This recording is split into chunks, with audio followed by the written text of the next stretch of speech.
राष्ट्र के भावी कर्णधारों, आपका स्वागत है। आज हम लोगों ने सोक्ड क्लासेस के 1 साल पूरे कर लिए हैं और इस प्रोग्राम में आप सभी लोगों ने जो इंटरेस्ट दिखाया, हम आपके थैंकफुल हैं इसके लिए।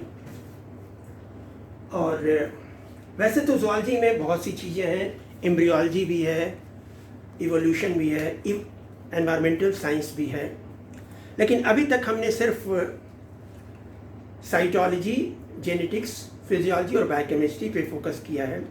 इसके बाद यदि आपकी डिमांड होगी तो और टॉपिक्स भी इसमें कवर करेंगे।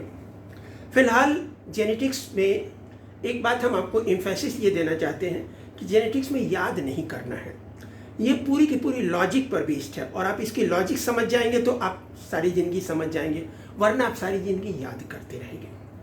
तो मेंडल ने 8 साल तक अपने चर्च के बाग में कुछ मटर के पौधे पे कुछ प्रयोग किए और उनमें मटर के पौधे पाइजम सैटिवम में उस समय बाजार में 34 तरीके के बीज उपलब्ध थे, 17 जोड़ी। उसमें से 14 तरीके के बीज पे उन्होंने एक्सपेरिमेंट किया और उसके बाद उन एक्सपेरिमेंट का जो रिजल्ट आया उसको एक्सप्लेन किया, एक लेख लिखा, एक्सपेरिमेंट्स ऑन प्लांट हाइब्रिडाइजेशन। उसे proceedings of royal society of London में छपने के लिए 1865 में भेजा, जो 1866 में छपा। लेकिन उस समय सारी दुनिया चार्ल्स डार्विन की ओरिजिन ऑफ स्पीशीज किताब के धूम धड़ाके से इतनी एम्यूज्ड थी कि किसी ने मेंडल के लेख पर ध्यान ही नहीं दिया। 1888 में मेंडल की डेथ भी हो गई और उसके बाद सन 1902 में दुनिया के 3 देशों के अलग वैज्ञानिक, 3 वैज्ञानिकों ने कुछ वैसे ही प्रयोग किए और फिर उन्हें वैसे ही परिणाम मिले। तब बाय द वे उन्हें लाइब्रेरी में मेंडल का लेख पढ़ने को मिला तो उन्हें समझ में आया कि अरे जो आज हम कहने जा रहे हैं वो तो मेंडल 36 साल पहले कह चुके थे। तब सारी दुनिया को मेंडल के कार्य के महत्व का पता चला। इस बीच में कुछ और नई डिस्कवरीज हुई हैं, मैं आपको बताऊं। एक बात तो ये कि ये मेंडल ने जो 7 जोड़ी कैरेक्टर्स पे डिटेल स्टडी किया था, ये कैरेक्टर और ये ट्रेट, हर कैरेक्टर के 2 वेरिएबल्स थे जिनको ट्रेट कहते हैं। जैसे सीड शेप है तो सीड शेप बिल्कुल गोल राउंड भी हो सकता था, थोड़ा सा झुर्रीदार भी हो सकता था, रिंकल भी हो सकता था। कॉटिलीडन मतलब जो मटर का दाना है, दाने का कलर येलो भी हो सकता है, ग्रीन भी हो सकता है। पूरे बीज का जो बाहरी रंग है वो ग्रे और वाइट हो सकता है।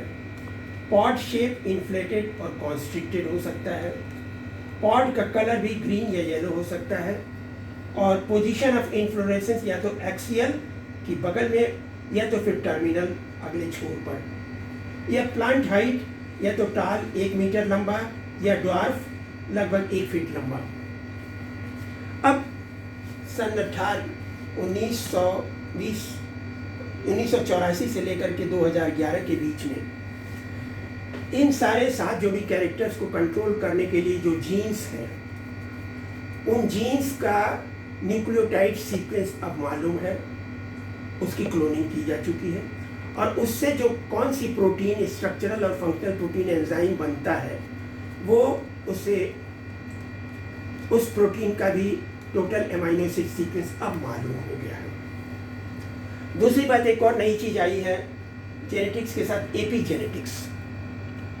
अभी कुछ साल पहले तक ये माना जाता था कि जितने भी कैरेक्टर्स हैं वो जीन्स के द्वारा कंट्रोल होते हैं, जीन्स डीएनए से मिलकर के बने होते हैं और डीएनए का जो न्यूक्लियोटाइड सीक्वेंस है प्रोटीन सिंथेसिस के समय प्रोटीन के एमाइनो एसिड सीक्वेंस को कंट्रोल करता है। एक लंबे समय तक ये तो मालूम था कि क्रोमोसोम्स में जो डीएनए होते हैं उसमें बीच बीच में कुछ न्यूक्लियोसोम्स होते हैं और न्यूक्लियोसोम्स में 5 तरीके के हिस्टोन प्रोटीन होते हैं, आप जानते हैं, H1, H2A, H2B, H3, H4। लेकिन ये हिस्टोन प्रोटीन क्या करते हैं ये नहीं मालूम था। अब ये पता चला है कि ये हिस्टोन प्रोटीन्स भी कुछ कैरेक्टर्स को कंट्रोल करते हैं जिसे हम एपीजेनेटिक्स कहते हैं। तो अब वो कंसेप्ट पुराना हो गया कि खाली जीन से ही कैरेक्टर को कंट्रोल करते हैं। अब तो ये भी हो गया कि जो न्यूक्लियोसोम्स में पाए जाने वाले हिस्टोन प्रोटीन्स हैं उनके जो एमाइनो एसिड सीक्वेंस है वो कुछ ऐसे एंजाइम्स को कंट्रोल करते हैं जो कि फिर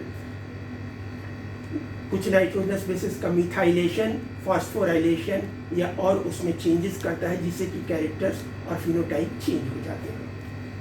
एक बात, अब जो मेन मेंडल का नियम है, एक्चुअली तो नियम मेंडल ने कोई नहीं दिया था, उन्होंने तो सिर्फ लेख लिखा था certain experiments in plant hybridisation. ये 3 नियम तो बाद में कॉरेंस ने दिए थे। पहले कुछ किताबों में 3 नियम लिखते थे, law of dominance, law of segregation and law of independent assortment. लेकिन अब अधिकांश राइटर्स जो है सिर्फ 2 नियम में बांटते हैं, पहला लॉ ऑफ सेग्रीगेशन और उसी में लॉ ऑफ डोमिनेंस को इंक्लूड कर लेते हैं।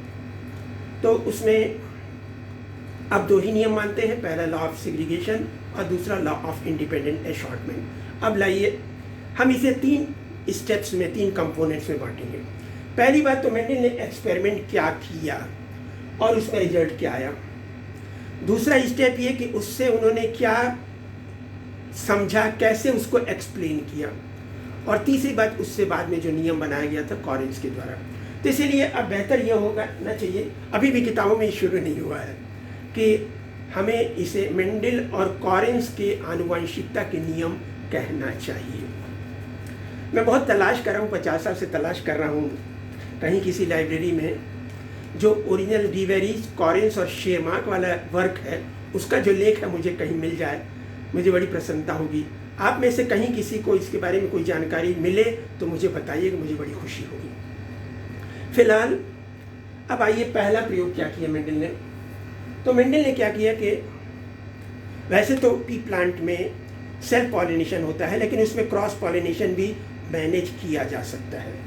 तो एक तो टाल पेरेंट लिया और एक ड्वार्फ पेरेंट लिया।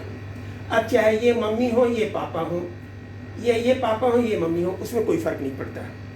बस एक लंबा है, एक बौना है मटर का पौधा, तो उसके जो भी बच्चे होते हैं वो सब के सब लंबे हो जाते हैं। यहाँ तक तो कहानी सिंपल थी, लेकिन इसके बाद कहानी में ज़रा सा ट्विस्ट आया कि ये जो लंबे वाले पौधे थे F1 वाले, इसमें सेल्फ पॉलिनेशन किया गया। सेल्फ पॉलिनेशन में ऐसा हुआ कि इसमें से 787 तो टाल मिले, लेकिन 277 ड्वार्फ मिले। अब सवाल उठता है, नाना नहीं दादा दादी की बात तो छोड़ दीजिए, लेकिन इमीडिएट पेरेंट की जहाँ बात आती है तो F1 के जो ये इनके इमीडिएट पेरेंट हैं ये दोनों टाल हैं। तो सवाल ये हुआ कि इसमें 1/4 बौना कहाँ से आ गया। अब इसको कैसे एक्सप्लेन किया जाएगा। तो इसको एक्सप्लेन करने के लिए मेंडल ने एक बड़ी इंटरेस्टिंग थियरी दी, आइए आपको बताते हैं।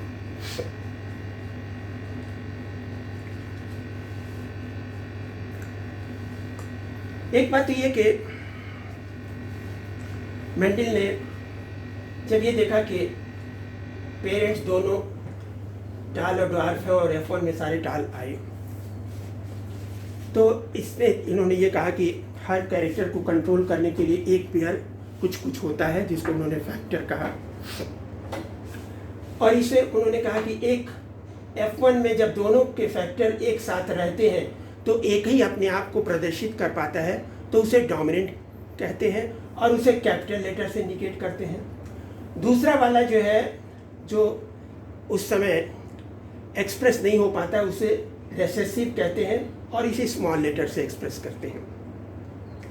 अब यहाँ पे सवाल ये उठता है, यहाँ तक तो कहानी सीधी है, चलिए एक टाल था, ड्वार्फ था और सारे के सारे इनके बच्चे टाल हो गए, ठीक। अब सवाल यह है कि ये F1 के जो दोनों पेरेंट्स हैं दोनों टाल हैं, यानी कि उनमें, और ये बात तो तय है कि दोनों उनके पेरेंट्स टाल भी थे, ड्वार्फ थे, यानी कि टालनेस और ड्वार्फ में दोनों के फैक्टर उसमें मौजूद होंगे। तो जब ये दोनों मौजूद होंगे तो जो दोनों रेसेसिव फैक्टर हैं वो एक साथ कैसे आएंगे, इसको आप इस तरीके से समझें।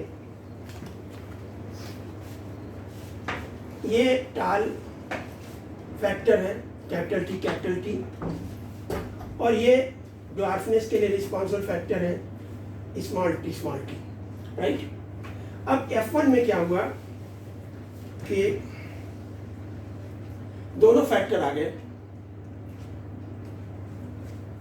कैपिटल टी भी आ गया, स्मॉल टी भी आ गया। अब इसे हम इस तरीके से समझ सकते हैं, एक शर्मा जी मिसेज शर्मा है, अड़ोसी पड़ोसी हैं, और उनके बगल में एक पड़ोसी हैं वर्मा जी और मिसेज वर्मा। ठीक, अब आप ये बताइए कि दो पड़ोसी हैं, एक शर्मा जी मिसेज शर्मा, एक वर्मा जी मिसेज वर्मा, दोनों की बीवियों को एक साथ बैठने का मौका कब मिलेगा? सिंपल लॉजिक है ये, क्योंकि आप ये देख लीजिए कि किसी टीचर ने मेंडल को पढ़ाया नहीं था कि हाँ बेटा लिखो ये लॉ ऑफ डोमिनेंस और ये लॉ ऑफ सेग्रीगेशन, ये तो सिर्फ इस प्रयोग से ही निष्कर्ष निकलना था।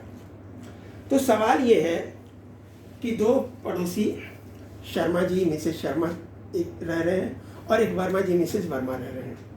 अब मिसेज वर्मा और मिसेज शर्मा को एक साथ बैठ करके चाय पीने का, गॉसिप करने का मौका कब मिलेगा? सोचिए। अरे तभी तो मिलेगा जब उन दोनों के मियाँ उनको छोड़ करके ऑफिस जाएंगे।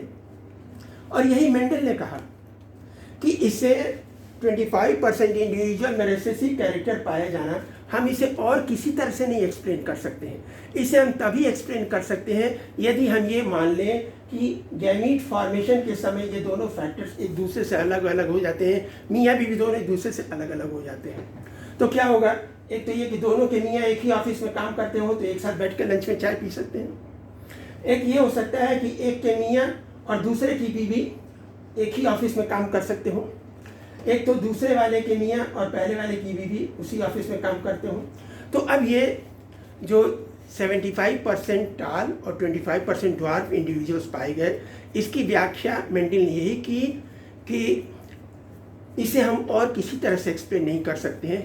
इसे हम तभी एक्सप्लेन कर सकते हैं जब ये हम मान लें कि गैमीट फॉर्मेशन के समय ये दोनों फैक्टर्स एक दूसरे से अलग अलग सेपरेट या सेग्रीगेट हो जाते हैं। इसीलिए इसे कहते हैं लॉ ऑफ सेग्रीगेशन। तो इसके बाद कुछ और टेक्निकल टर्म्स हैं जिसको हम अगले टर्न पे डिस्कस करेंगे। आज की मुलाकात बस इतनी। Thank you very much. आपको ये पसंद आया हो तो आप इसे लाइक करिए, शेयर करिए, अपने और फ्रेंड्स को भी बताइए, सब्सक्राइब करिए। और यदि कोई इसमें आप कुछ और जानना चाहते हैं तो आप इसे निसंकोच हमसे पूछ सकते हैं। Thank you very much. धन्यवाद।